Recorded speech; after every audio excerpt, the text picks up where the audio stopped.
¿Qué mal se me ocurre mandarle a fulanito o a perencejito o a esta? No. La Biblia dice que Él tiene pensamientos de ¿qué cosa? Los pensamientos de Dios para su vida y para la mía son pensamientos de bien, no de mal. Pero el diseño de la religión nos ha hecho creer que hay un Dios que diseña cosas de mal para su vida y para la mía. Pero la realidad no es esa. La realidad es que Dios tiene un propósito distinto con la humanidad. El propósito de Dios es que nadie perezca, que todos sean salvos, que todos puedan llegar a la verdad del conocimiento de Cristo. Y fíjese que este hombre estaba viviendo una experiencia bien difícil. El texto lo dice.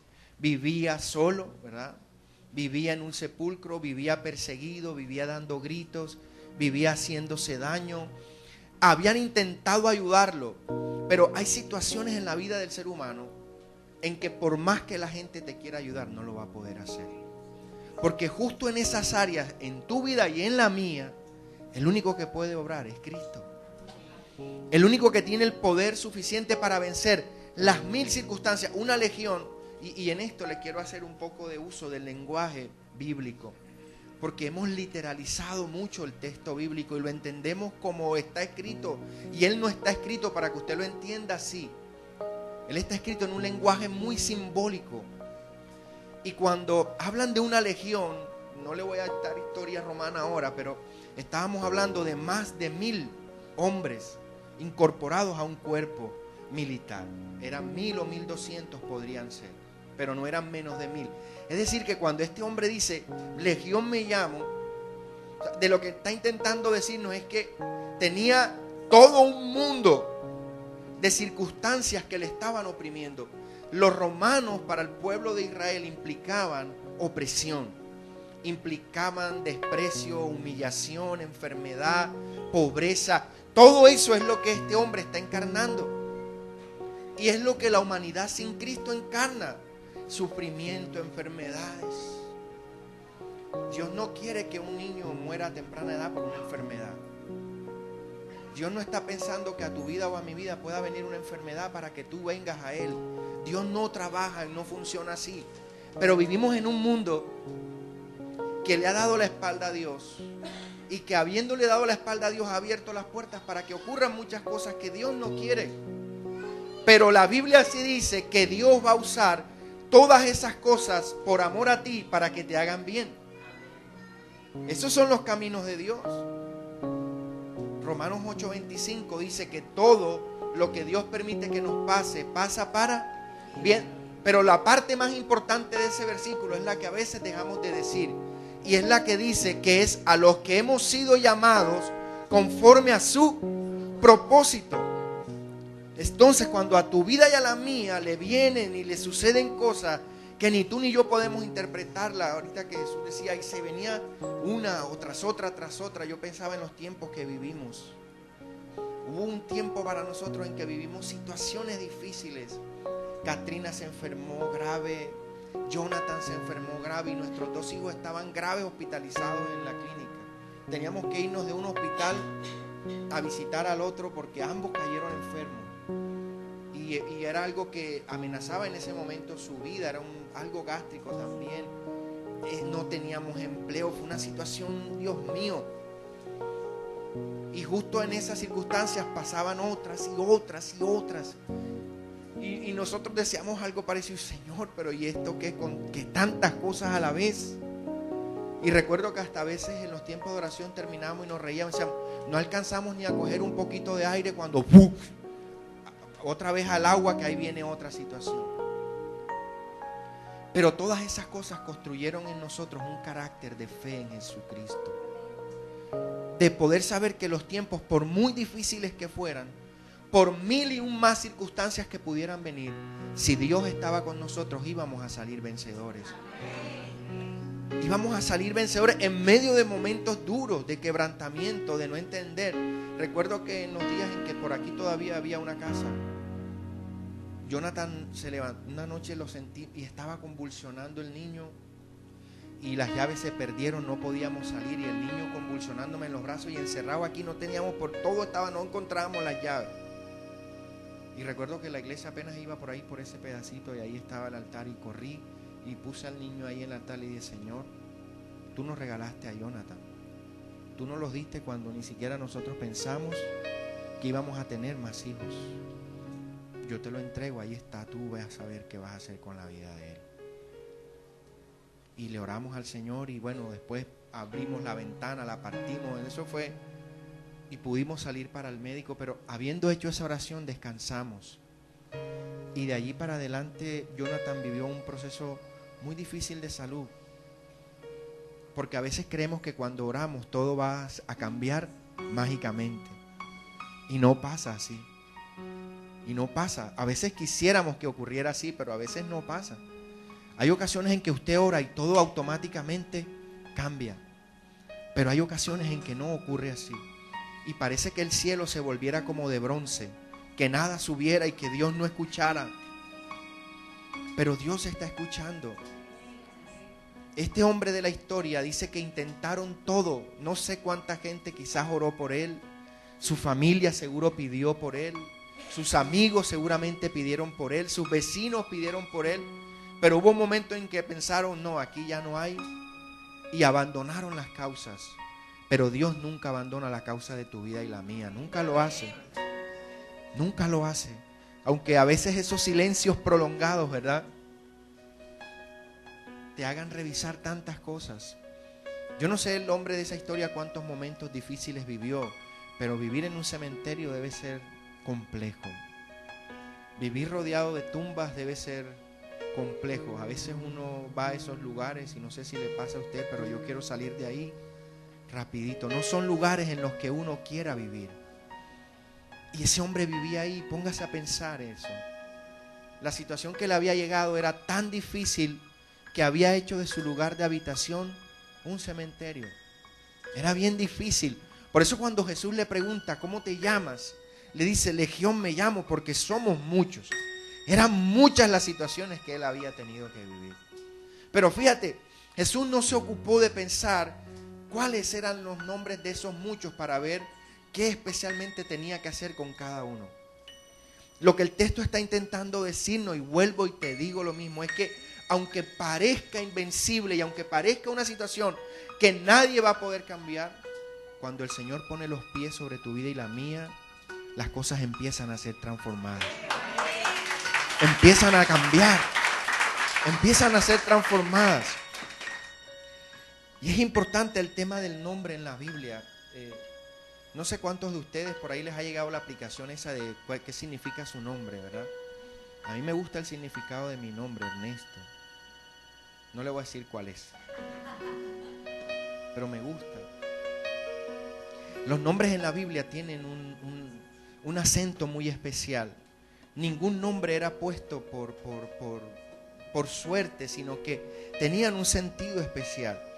Y eso de Jesús preguntarle cómo te llamas tiene un asunto importante que revelarnos. Porque fíjate que en la Biblia hay muchos encuentros en los que surge la pregunta: ¿y cómo te llamas? ¿Y cómo te llamas? ¿Qué quiere decir eso de por qué? ¿Por qué me interesa el nombre? ¿Cómo te llamas? Jacob fue uno que tuvo que vivir una experiencia muy difícil. Usted conoce la historia de Jacob.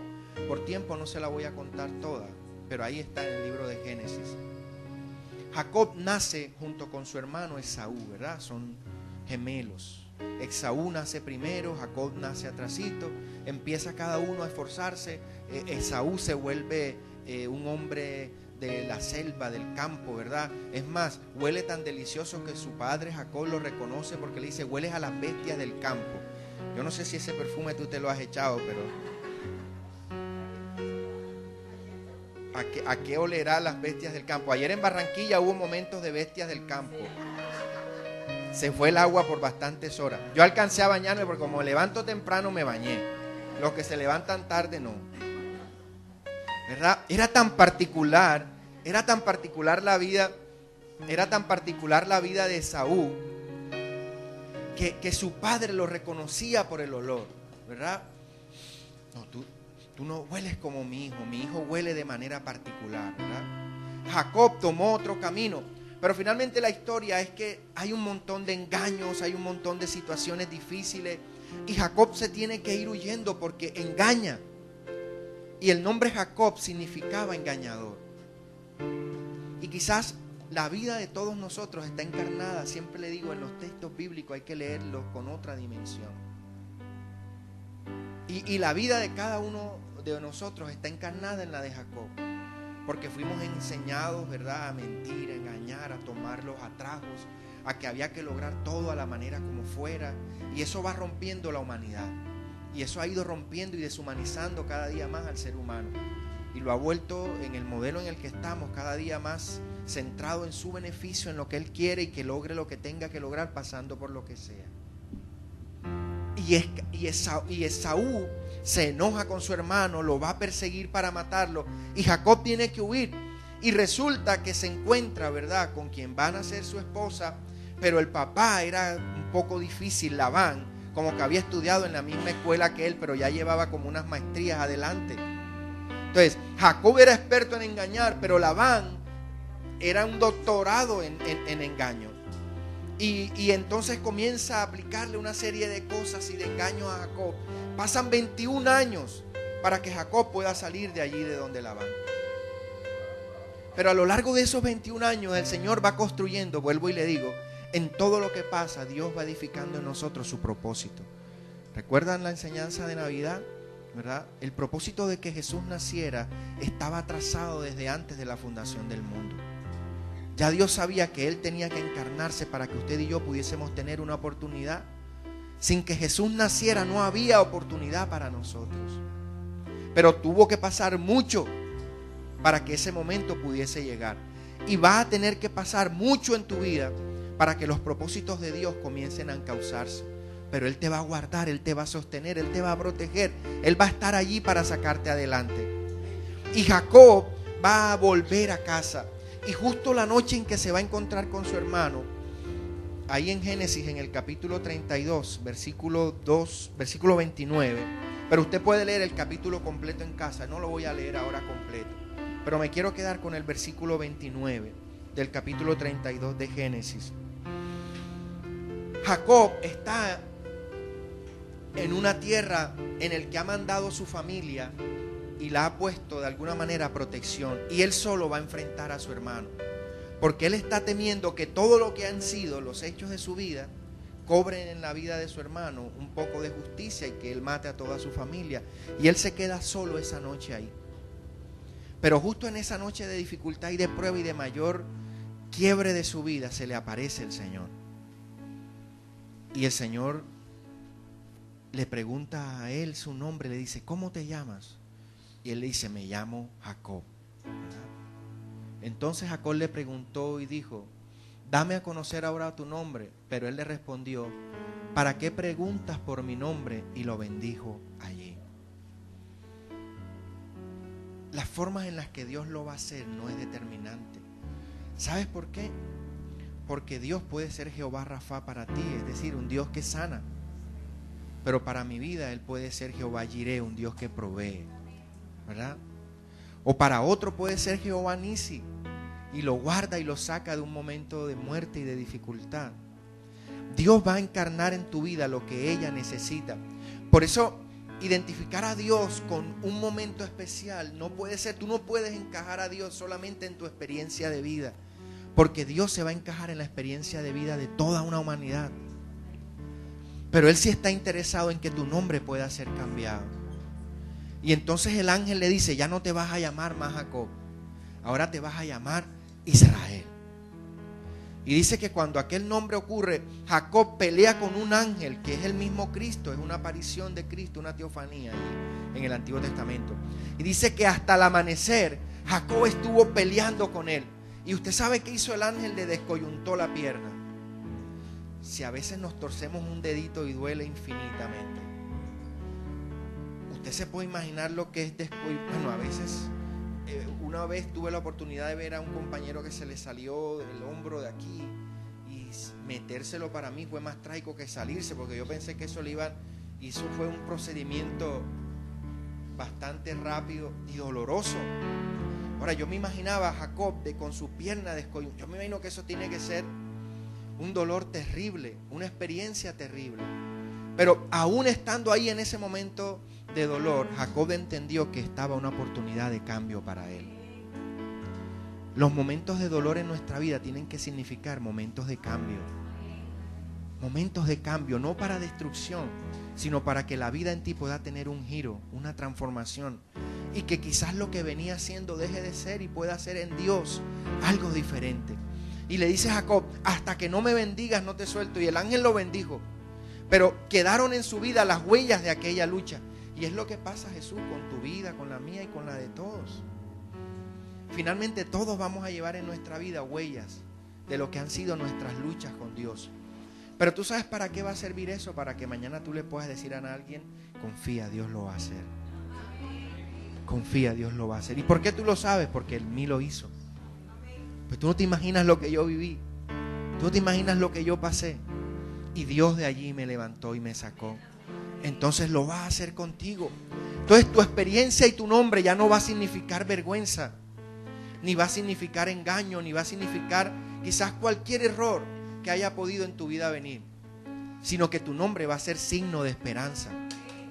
Tu nombre va a ser signo en el que otros van a poder mirar y encontrar a Dios. Y si nos volvemos a la historia con la que empecé, la del endemoniado Gadareno, la historia no nos dice el nombre de este varón, ¿verdad? Pero nos dice que sí tenía muchas afectaciones. Tenía muchas cosas que estaban afectando su vida. Pero Jesús, dice la Biblia, que le habló, ¿verdad? Y le dijo, en el versículo 8 y 9 dice, sal de este hombre, le ordenó Jesús. Sal de este hombre. Hay una orden de Dios dada para que tu vida pueda experimentar la libertad y la bendición.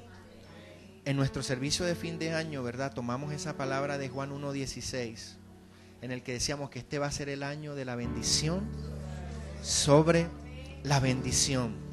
Y tú sabes por qué nosotros lo podemos creer. Ya voy a ir terminando. Ven conmigo a Mateo 1:21, por favor.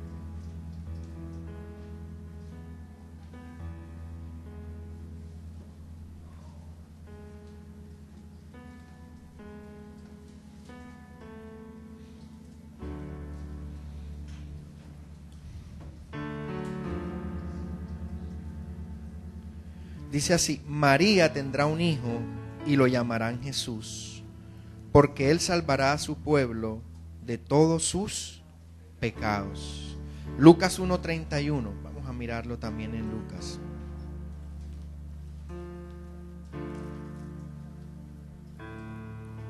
Vas a quedar embarazada y tendrás un hijo y lo llamarás Jesús, ¿verdad? Jesús es la forma griega del nombre Josué en hebreo, que significa Dios nos salva, Dios nos ayuda, Dios nos levanta. Sin importar cuáles fueran los nombres de aquellas afectaciones, el nombre de Jesús fue suficientemente poderoso para acabar con toda aquella aflicción. Yo se lo vengo diciendo desde hace mucho tiempo. Deje de estar ocupando su tiempo en conocer al enemigo y ocupe su tiempo en conocer al Dios que usted tiene. Ocúpese por conocer lo que significa el nombre de Dios. Escúcheme, es casi que estratégico lo que Jesús hace, porque le dice, ¿cómo te llamas? Y le dice, tengo muchos nombres, ¿verdad? Legión me llamo. Bueno, porque puedo ser soledad, o puedo ser enfermedad, o puedo ser pobreza, o puedo ser aflicción, o puedo ser, no sé cuál sea el nombre de lo que te pueda estar afectando. Y yo no estoy aquí para darte un nombre que te acuse. Yo estoy aquí en esta mañana para darte un nombre que te libere y se llama Jesús. ¿Entiendes? Eso es lo importante. No importa cuál pueda ser el nombre de tu aflicción. Lo que importa es el nombre de quién es el que te va a proveer tu libertad. Ese es el nombre importante. Ese es el nombre que no podemos olvidar. Ese es el nombre del cual nosotros nos tenemos que apropiar. La historia cuenta un montón de detalles más. Pero tú sabes qué es lo importante y significativo en la vida de este hombre. dice que comenzó a hablarle de Jesús a todos. Tú miraste esa transformación, fue una transformación tremenda. Porque un hombre que vivía en los sepulcros, que nadie podía hacer nada con él, que su expectativa de vida era lúgubre, era una expectativa oscura, no había esperanza. Por el encuentro con el nombre de Jesús, todas sus circunstancias fueron transformadas. Y comenzó, dice el mismo texto bíblico, a anunciarle a otros de lo bueno que era el Señor. Imagínate si no podía decirlo él, con más de 1000 circunstancias sobre su vida que le podían afectar. Pero este hombre no comenzó a hablarle a la gente de las 1000 circunstancias. El texto bíblico dice que comenzó a hablarles de Jesús. Nosotros necesitamos hablar más de Jesús y dejar de hablar menos del enemigo. Porque vivimos todo el tiempo centrados en los nombres de las cosas que nos afligen, en vez de hablar del nombre que nos libera, del nombre que nos levanta, que nos trae salvación y libertad. Finalmente, ¿verdad? Dice la Biblia que le pondrás por nombre Emanuel, dicen otras traducciones, ¿verdad? Y su nombre será Emanuel, que traducido es Dios con nosotros. Qué bueno que en este 2016 usted pueda tener esa seguridad y que en este primer servicio de enero de nuestro año usted pueda tener esa certeza de que Dios está con usted, de que Dios va a caminar con usted, de que Dios le va a cuidar, de que Dios lo va a guiar, de que Dios lo va a bendecir, y que yo no puedo determinar cuáles puedan ser las circunstancias que en este año usted vaya a enfrentar, ni cuáles van a ser los nombres de esas circunstancias, pero anticipadamente yo quiero darle el nombre con el cual usted las va a poder vencer. Su nombre es Jesucristo. Amén. Póngase sobre sus pies, vamos a orar. Vamos a darle gracias al Señor.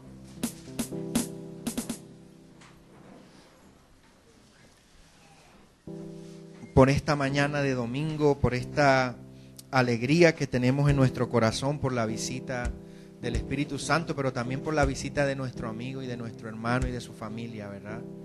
Porque, bueno, Jesús, ese nombre no es casualidad en ti, ¿cierto? No creo que sea casualidad. O sería una diosidencia, ¿verdad? De esas cosas que Dios usa para sus propósitos. Este 2016 usted tiene que hacerlo un año de victoria para usted. Transfórmelo en un año de victoria. Todas las circunstancias que se puedan presentar de adversidad, la Biblia dice que hay un nombre sobre todo nombre en el cual hay salvación. Enfréntela con ese nombre en sus labios. Tome cada circunstancia de su vida para glorificar a Cristo, para exaltar a Cristo. Cuando vengan esos momentos de duda, de dificultad en el que quizás su fe falte, mire a la cruz y recuerde que Él tomó ese lugar para que la esperanza nunca faltara en su vida. Él venció la muerte, dice la Escritura. Dice que todo principado y toda potestad fueron vencidas por Él. Usted es más que vencedor. ¿Usted lo cree? Tome este 2016 de esa manera. Amén. Gracias te doy, Señor, por esta mañana.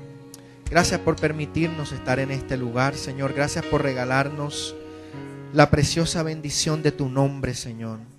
Gracias porque en tu nombre hay salvación, hay libertad, Señor. Gracias porque en tu nombre nosotros encontramos paz, consuelo. Gracias porque en tu nombre hay bendición para nosotros, Señor.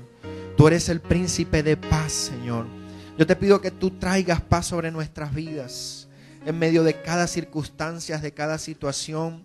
Esa paz que sobrepasa todo entendimiento pueda llenar nuestro corazón, Señor. Que tu nombre, Señor, sea para nosotros lugar de refugio, Señor. Roca inconmovible de salvación para nuestras vidas. Guárdanos en el resto de este día, Señor. Toma el resto de esta semana. Consagramos a ti una vez más este año que comienza, Señor. Y declaramos que será un año de bendición sobre bendición en Cristo Jesús. Amén y amén.